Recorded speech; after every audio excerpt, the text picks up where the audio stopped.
Hi friends, this is Nikhil from Punji Mitra.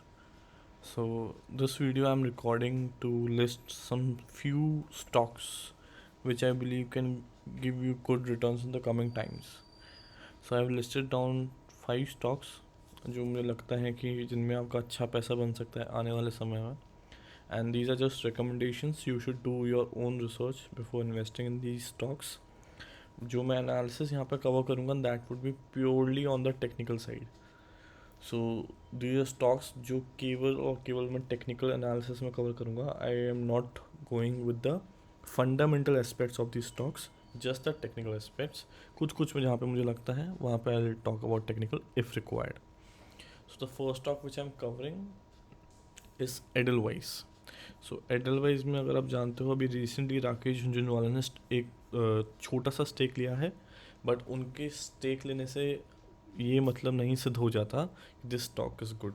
हम stock में जा रहे हैं purely on the basis of a technical analysis.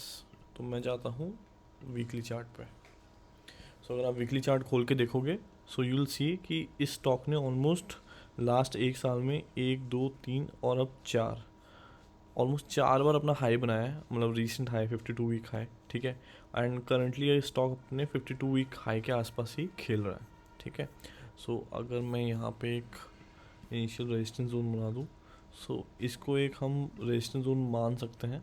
A very good resistance zone around 90 rupees या I would say 98 rupees के आसपास का. ये एक छोटी सी पतली सी रेंज है. इसको थोड़ा जूम इन कर लेता है so as to for better clarity. So एक 4 टाइम टॉप ट्रिपल टॉप भी नहीं बोलेगा, 4 बार अपना टॉप बना चुका है. But the good thing about last few weeks is that the stock has been playing around its high only. So that means कि buyers are pushing up the price around its main target area only, ठीक है. So that's a good signal for us.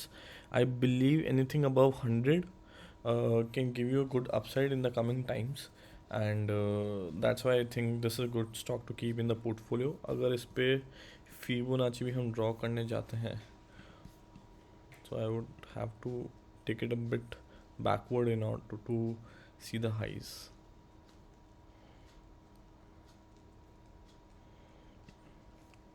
So may be हमेशा 68.1%, 61.8% का retracement रहा है इन the stock मोटा मोटी.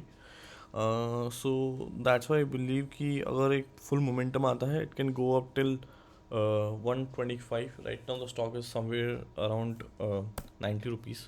सो but this is one area I believe कि ये स्टॉक अच्छा खेल सकता है. It can go well and we can see targets of 125, 135 coming in the coming times. We can achieve those targets. All we need to do is just break this cycle जो 90 से 100 का cycle है, जो flip zone जैसे मैं हर video में बोलता हूँ कि एक फ्लिप जोन है जहाँ पे थोड़ा सा हमें मोमेंटम चाहिए होगा. And if we are able to break this then this stock can fire. So Edelweiss is first stock. Second stock is a government sector entity which is भेल. नाउ भेल मुझे क्यों लगता है has a good potential for a very simple reason. मैं हमेशा Elliott wave के बारे में बात करता हूँ almost in all the videos. Generally आजकल 5 एलियट वेव्स चलती हैं हर स्टॉक में, जैसा मोमेंटम चल रहा है, बुल मार्केट चल रहा है. सो इसमें देखो फर्स्ट वेव एक बड़ा अपसाइड आया, some consolidation. I think this must be somewhere around 61.8 का एरिया. Then another big wave and then some consolidation. Another third wave happened. So first wave, second wave, third wave. Now some consolidation or pull back is happening. यहाँ पे मेरे को लगता है ideally 56 के around का कंसोलिडेट होके then I can see some still a good upside coming in the stock. So भेल इज़ अनदर स्टॉक जो मुझे लगता है अच्छे प्रॉफिट आपको दे सकता है आने वाले समय में. मेरा भेल का टारगेट रहेगा, first target would be obviously around 75. Second target रहेगा 100 रुपये तक का. सो भेल पे मुझे लगता है काफ़ी अच्छी पोटेंशियल है एज अ स्टॉक जहाँ पे आपको अच्छे रिटर्न्स मिल सकते हैं in the coming months. And जो भी मैं स्टॉक बता रहा हूँ उनमें कम से कम 2 से 3 महीने का समय लेके चलिएगा. ये ऐसे स्टॉक नहीं है जो आप आज इन्वेस्ट करोगे तो कल पैसा बन जाएगा, उससे ज़्यादा भी समय लग सकता है. इसीलिए बोलता हूँ कि इन्वेस्ट करो तो सोच समझ के करना. तो दूसरा स्टॉक है भेल. तीसरा स्टॉक है रेप्रो. एक रेप्रो में बहुत इंटरेस्टिंग चीज़ हुई है. ये वो समय है जब मार्केट क्रैश हुआ। ये मंथली चार्ट खुला हुआ है मैंने रेप्रो का, वीकली नहीं दिखा रहा, पहले मंथली दिखा रहा हूँ। ये मार्केट क्रैश हुआ रेप्रो का 2020 में। 2020 के बाद ये अकेला स्टॉक है जो एक जोन में चल रहा है, बहुत ही क्लोज निटेड जोन में है। जनरली काफ़ी स्टॉक्स ने अपना वो जोन ब्रेक करा है। अब इसका ये देखिए, एक डाउनवर्ड ट्रेंड है, जैसे अब मैं एक फॉलिंग वेज बना रहा हूँ यहाँ पे। ये जो मैंने क्रॉस दो बनाए हैं ये फॉलिंग वेज है, जिसी के अंदर ये ऑपरेट कर रहा है। अब आने वाले समय में जो मेरे को लगता है स्टॉक में हो सकता है वो ये कि ये मोमेंटम और क्लोज होता जाए, एंड यहाँ से इधर एक अब ऊपर की कैंडल निकले या इधर एक नीचे कैंडल निकले। सो ऊपर की कैंडल निकलेगी तो ऑब्वियसली एक अच्छा अपसाइड दिख जाएगी, जिसमें हमें टारगेट में भी अगर बहुत ही लॉन्ग टर्म टारगेट आप लेके चलना चाहते हो तो 600 650 के भी अचीव हो सकते हैं, बड़ी बात नहीं होगी। ठीक है, क्योंकि यही चीज़ मैं आपको पीछे दिखाऊंगा स्टॉक में, तो मेरे को जो दिख रही है वो यहाँ पे भी है। ये एक वेज बना हुआ था पहले। मैं एक काम करता हूँ, बहुत कन्फ्यूजन हो जाएगा इससे, इनको हटा देता हूँ पुराने वाली। ये मैं हटा देता हूँ। मैं बस लॉजिक देने की कोशिश कर रहा हूँ कि क्यों मुझे लगता है ये स्टॉक में एक अच्छा मोमेंटम आ सकता है। सो आप भूल जाओ कि यहाँ से इस एरिया से पहले कुछ भी हाँ, यहाँ से पहले कुछ भी था। ठीक है, हमारे पास केवल इतनी तक इन्फॉर्मेशन होती है अगर, तो हम कैसे करते। यहाँ पे भी एक फॉलिंग वेज बना रखा है। फॉलिंग वेज जैसे बनाया, नेक्स्ट कैंडल जो बनी उसने इस फॉलिंग वेज को ब्रेक करा। ब्रेक करते करते करते इसने इतना बड़ा मोमेंटम दिया। ठीक है, ये हुआ था 2017 में। अब सेम चीज़ आप देखो आज के सिनेरियो में कैसी है।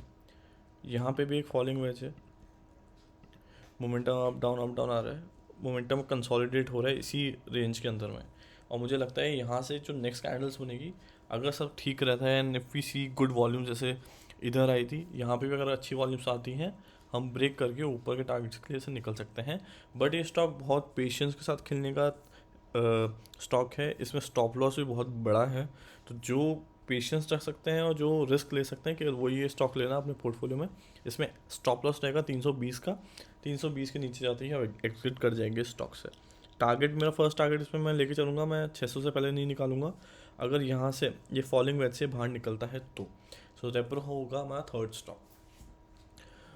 चौथा स्टॉक है टाटा केमिकल्स। टाटा केमिकल्स जो हमारे व्हाट्सएप पेड ग्रुप से जुड़े हुए हैं उनको बहुत पहले, आई थिंक 600 650 के लेवल्स पे भी हमने इंटीमेट कर दिया था कि टाटा केमिकल्स हम हमारे पोर्टफोलियो में ले रहे हैं for a target of 1000 rupees. And अभी 824 पर ट्रेड कर रहा है। मेरे खुद के पोर्टफोलियो में मैंने आई थिंक 600 के लेवल पे लिया हुआ है। So this is a very good stock, dependable है, नो डाउट। जहाँ तक बात रही फंडामेंटल्स की, तो that is something which you should research upon your self. मैं केवल टेक्निकल्स की बात करूँगा पहले। सो टेक्निकल्स अगर बात करते हैं, सो आप देखो ये एक कंसोलिडेशन जोन था, मतलब कंसोलिडेशन और एक चैनल जोन था। चैनल को ब्रेक करा, लंबा मूवमेंट, कंसोलिडेशन, लंबा मूवमेंट, कंसोलिडेशन। अब यहाँ से स्टॉक ने ब्रेकआउट दिया है, ऑलमोस्ट अपने ऑल टाइम हाई पे ट्रेड कर रहा है। ऑल टाइम हाई इसका समवे अराउंड 843 है और उसी के आसपास 824 पर ट्रेड कर रहा है। एंड मुझे लगता है स्टॉक में इतनी फायर है, इतनी वॉल्यूम है, यहाँ से 1000 तक का टारगेट मुश्किल नहीं लगता मुझे। I don't think it would be very difficult for this stock to go till 1000. 1000 is very much achievable. जहाँ तक बात रही एक बार फिबोनाची ड्रॉ करके लेवल्स देखने की, तो देखना परफेक्ट हमारे टारगेट्स। ये देखो यहाँ पे भी सेम चीज़ है, फिबोनाची भी मैं ड्रॉ कर लिया है। फिबोनाची के हिसाब से जो फर्स्ट टारगेट हमें मिल रहा है that is around 1000। So perfect एकदम फिबोनाची ड्रॉ हुआ है। जो हमारे सपोर्ट लेवल है फिबोनाची के थ्रू, वो भी एग्जैक्टली मैच कर रहे हैं चार्ट के सपोर्ट लेवल को। So that means we are spot on in our analysis. Tata Chemicals is one stock which you can keep in your portfolio with a target of 1000 rupees. Now the next stock is, and the last stock is Alicon. Alicon में देखिए, ये मैंने पहले का एक analysis है उसको delete कर देता हूँ मैं। हाँ चलो ठीक है। Alicon में देखिए, तो ये एलिकॉन्स के लेवल्स मैंने ड्रॉ करे थे, सपोर्ट लेवल्स, रेजिस्टेंस लेवल, जो भी आप कहना चाहें। एक बार ब्रेक हो गया सपोर्ट लेवल, एक बार रेजिस्टेंस लेवल ब्रेक हो गया तो स्टॉक का सपोर्ट लेवल बन जाता नेचुरली। अब स्टॉक में देखो एलियट वेव की जो हम बात कर रहे थे इनिशियली, पहले थे वॉल्यूम्स, इतने ही solid volumes, first wave, second wave, third wave. Now I believe 748 तक का एक कंसोलिडेशन है, pull back, and then again movement towards 1000। Simple as that, कोई ज़्यादा फिक्र नहीं स्टॉक में। अगर हम फिबोनाची भी ड्रॉ करें तो आई थिंक ऐसे ही कुछ हमें लेवल्स मिलेंगे। परफेक्ट बैठ रहा है हमारे फिबोनाची पे भी।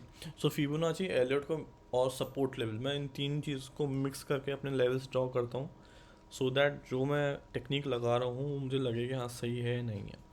अब इसमें भी देखो मैंने क्या करा, वेव्स का मूवमेंट प्लस स्टॉक के सपोर्ट का मूवमेंट फिबोनाची पे परफेक्टली सेट हो रहा है, इसलिए मुझे पता है कि भाई 970 980 का मेरा फर्स्ट टारगेट इस स्टॉक में हो सकता है if I want to keep this in my portfolio for a longer term. So that's how you become very confident about your picking stock picks. ठीक है, सो Alicon is another stock. So these are 5 stocks which I feel you should keep in your portfolio, which can make you rich. This is just my analysis, which I believe can help you to become rich and have a passive income in your portfolio. So thank you guys. Keep following our channel. Thank you. Like, share, and subscribe, please.